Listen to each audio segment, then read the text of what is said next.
झूठी कलीसिया के विषय में हम बाइबल में पढ़ते हैं। बाइबल का अंतिम पुस्तक का अंतिम अध्याय, जी हाँ, प्रकाशित वाक्य अध्याय 22 वचन 18 और 19 में पढ़ते हैं। मैं इसको पढ़ करके सुना रहा हूँ। मैं हर एक को जो इस पुस्तक की भविष्यवाणी की बातें सुनता है, मैं हर एक को जो इस पुस्तक की भविष्यवाणी की बातें सुनता है गवाही देता हूँ। यदि कोई मनुष्य इन बातों में कुछ बढ़ाए तो परमेश्वर उन विपत्तियों को जो इस पुस्तक में लिखी है उस पर बढ़ाएगा। यदि कोई इस भविष्यवाणी की पुस्तक की बातों में से कुछ निकाल डाले तो परमेश्वर उस जीवन के वृक्ष और पवित्र नगर में से जिसका वर्णन इस पुस्तक में है उसका भाग निकाल देगा। जी हाँ, इन वचनों में बाइबल हमें स्पष्ट बताती है कि जो बाइबल वचन है इसमें से कुछ भी नहीं जोड़ना है, कुछ भी नहीं घटाना है, जैसा है वैसे ही रहने देना है। मत्ती रचित समाचार अध्याय 18 वचन 20, क्योंकि जहाँ 2 या 3 मेरे नाम पर इकट्ठा होते हैं वहाँ मैं उनके बीच में होता हूँ। जब मसीह एकत्रित होते हैं तो वह कलीसिया बन जाती है। जब 2 या 3 किसी घर में या पेड़ के नीचे या मैदान में यीशु के नाम से इकट्ठा होते हैं तो वह कलीसिया बन जाती है। कलीसिया के लिए इमारत की ज़रूरत नहीं है। हम चाहे पेड़ के नीचे इकट्ठा हों या इमारत में, बाइबल के अनुसार कलीसिया है और उसका सिर तो यीशु मसीह स्वयं है, जैसे कि हम इसको इफिसियों की पत्री अध्याय 5 वचन 23 में पढ़ते हैं। मनुष्य अपनी शिक्षाओं और परंपराओं के द्वारा कलीसिया में फूट डाल सकता है। पंथ के कुछ अगुए अक्सर अपने स्थान को यीशु के स्थान जैसे महत्वपूर्ण करने का प्रयास करते हैं। बाइबल के लेखन काल में पंथवाद नहीं था। वर्तमान में हर जगह है। जहां मैं रहता हूं वहां पर GLRC, 7 Days, CNI, AG, Pentecostal आदि चर्चेज हैं। कई पंथ होने के कारण कलीसिया झूठी बन जाती है। आगे चलकर झूठी कलीसिया बड़ी कलीसिया में बदल जाती है। विभिन्न पंथ होने के कई कारण हैं। इनमें से पहला है विभिन्न शिक्षाएं। अलग अलग पंथ में अलग अलग मत होता है। कुछ पंथ के लोग यीशु का आगमन का इंतजार करते हैं और कुछ का मानना होता है कि यीशु आ चुका है। और ठीक इसी प्रकार कुछ लोग बाइबल को संपूर्ण व्यवस्था का पुस्तक मानते हैं और कुछ लोग बाइबल से भी हटकर कुछ और चीज़ों पर ध्यान देते हैं। दूसरे शब्दों में कहें तो अलग अलग पंथ के विचारधाराएं एक नहीं हैं, अलग अलग हैं।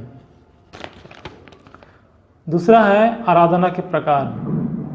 कुछ कलीसियाओं में पूर्व निर्धारित आराधना विधि के अनुसार आराधना का संचालन होता है और इसमें रेडीमेड बना बनाया संदेश होता है और उसी को पढ़ करके सुनाना होता है या रेडीमेड वचन होता है, उसी को प्रचार करना होता है। और कुछ कलीसियाओं में इस प्रकार का नहीं है। जो भी अगुआ है उसकी आत्मिक अगुवाई के आधार पर चर्च का संचालन होता है। पूरी तरह जो भी वचन होता है उस अगुए पर निर्भर करता है उसको किस प्रकार के वचन चर्च में प्रचार करने हैं। तीसरा है आराधना के दिनों का चुनाव। अलग अलग पंथ में, अलग अलग चर्च में आराधना का दिन को लेकर के भी अलग अलग मत है। कुछ कलीसिया में शनिवार को आराधना करते हैं, कुछ चर्चेस में रविवार को। तो ये जो दिन है आराधना का दिन का निर्धारण ये पंथ के अनुसार होता है। किसी के लिए शनिवार अच्छा दिन है, आराधना के लिए शनिवार का दिन अच्छा होता है, किसी के लिए रविवार का दिन अच्छा होता है। इन बिंदुओं के आधार पर हम अलग अलग पंथ की पहचान कर सकते हैं और सभी पंथ में अलग अलग विचारधारा हैं, अलग अलग मान्यता है, अलग अलग रिवाज हैं और यहीं से अलग अलग पंथों की शुरुआत होती है। पंथों में एकता की प्रमुखता नहीं होती है। अधिकांश पंथ एक दूसरे से दूरी रखते हैं। पंथ प्रथा के कारण एक ही समुदाय के बायों में भी फूट बनी रहती है। सभी पंथ बाइबल के सिद्धांत पर आधारित नहीं होती है। जो कलीसिया बाइबल के सिद्धांतों पर आधारित नहीं है वह झूठी कलीसिया है। झूठी कलीसिया के विषय में हम बाइबल में पढ़ते हैं। बाइबल का अंतिम पुस्तक का अंतिम अध्याय, जी हाँ, प्रकाशित वाक्य अध्याय 22 वचन 18 और 19 में पढ़ते हैं। मैं इसको पढ़ कर सुना रहा हूँ। मैं हर एक को जो इस पुस्तक की भविष्यवाणी की बातें सुनता है, मैं हर एक को जो इस पुस्तक की भविष्यवाणी की बातें सुनता है गवाही देता हूँ। यदि कोई मनुष्य इन बातों में कुछ बड़ा है तो परमेश्वर विपत्तियों को जो इस पुस्तक में लिखी है उस पर बढ़ाएगा। यदि कोई इस भविष्यवाणी की पुस्तक की बातों में से कुछ निकाल डाले तो परमेश्वर उस जीवन के वृक्ष और पवित्र नगर में से जिसका वर्णन इस पुस्तक में है उसका भाग निकाल देगा। जी हाँ, इन वचनों में बाइबल हमें स्पष्ट बताती है कि जो बाइबल वचन है इसमें से कुछ भी नहीं जोड़ना है, कुछ भी नहीं घटाना है, जैसा है वैसे ही रहने देना है।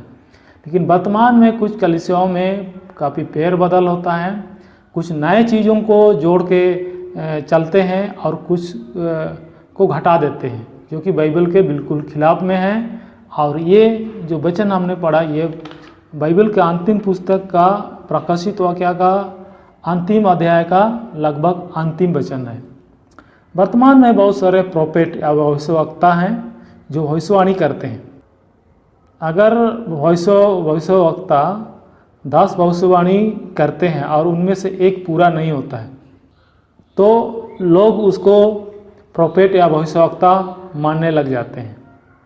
और परमेश्वर अलग अलग लोगों से किसी एक विषय पर अलग अलग बात नहीं करता है, एक ही बात करेगा।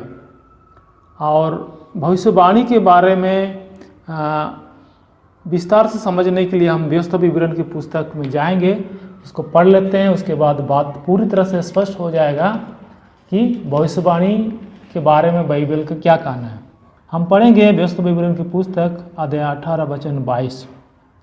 तो पहचान यह है कि जब कोई नबी एवा के नाम से कुछ कहे तब यदि वह वचन ना घटे और पूरा ना हो जाए तो वह वचन एवा का कहा हुआ नहीं, परंतु उस नबी ने वह बात अवमान करके कही है, तू उससे भय न खाना। जी हाँ, यहाँ पर बात स्पष्ट बताया गया है कि कोई भी प्रोफेट, कोई भी भविष्यवक्ता भविष्यवाणी करता है तो 100% पूरा होना चाहिए। वर्तमान में हम लोग देखते हैं कोई प्रोफेट अलग भविष्यवाणी कर रहा है, कोई प्रोफेट अलग भविष्यवाणी कर रहा है। परमेश्वर सभी प्रोफेट से, सभी भविष्यवक्ताओं से, सभी नबियों से एक ही बात करेगा। तो इस प्रकार से हम झूठे भविष्यवाणी या झूठे भविष्यवक्ता की पहचान कर सकते हैं। भविष्यवाणी परमेश्वर के ओर से अगर कोई भविष्यवाणी है तो पूरा होकर के रहेगा, उसमें से कुछ भी अधूरा नहीं रहेगा, जैसे कि बाइबल के बारे में हम लोग जानते हैं। और ऐसे सारे भविष्यवक्ता बाइबल के अनुसार झूठे भविष्यवक्ता हैं। इसके द्वारा खड़ा किया गया कलीसिया झूठी कलीसिया है। ऐसे लोग अपने कलीसिया में लोगों की भीड़ बढ़ाने के लिए कलीसिया के सिद्धांतों को लचीला बना देते हैं ताकि लोगों को किसी भी प्रकार की परेशानी ना हो। और इस कारण से ऐसे कलीसियों में लोगों की भीड़ काफ़ी होती है। आप कैसे भी जीवन क्यों न जिए, चर्च आए या ना आए, बस आपको दान दशवांश या अन्य भेंटों को नियमित रूप से चर्च में भेजते रहना है। बाइबल में झूठे शिक्षक और झूठी कलीसिया के बारे में मत्ती रचित सुसमाचार अध्याय 24 वचन 11 और 12 में स्पष्ट रूप से बताया गया है। हम उसको पढ़ लेते हैं। बहुत से झूठे भविष्यवक्ता उठ खड़े होंगे और बहुतों को भरमाएंगे। अधर्म के बढ़ने से बहुतों का प्रेम ठंडा पड़ जाएगा। जी हाँ, यहाँ पे स्पष्ट रूप से बताया गया है कि बहुत से झूठे भविष्यवक्ता उठ खड़े होंगे, जो वर्तमान में हमको देखने को मिलता है। अगर आप नए विश्वासी हैं, आप झूठे भविष्यवक्ता को नहीं पहचान पाएंगे, क्योंकि आपको वचन की गहराई की जानकारी नहीं है। आप झूठे भविष्यवक्ता को भी अच्छा सेवक या अच्छा दास मान सकते हैं, और इसी का फायदा उठा करके झूठे भविष्यवक्ता या झूठी कलीसिया लोगों को अपने कलीसिया में शामिल कर लेते हैं। अंतिम समय में झूठे शिक्षक, प्रचारक और झूठी कलीसिया के कार्य तीव्रता से बढ़ेंगे और ऐसे कलीसिया सुसमाचार को पूरी रीति से विकृत कर देंगे, जो कि वर्तमान में देखने को मिलता है। कुछ कलीसिया हैं झूठी कलीसिया हैं, लेकिन उनकी उस कलीसिया में विश्वासियों की संख्या या मसीहियों की संख्या काफ़ी बढ़ी हुई है। और ऐसे समय में कई तरह से अधर्म बढ़ेंगे, जैसे नूह के समय में या लूत के समय में बढ़ा था।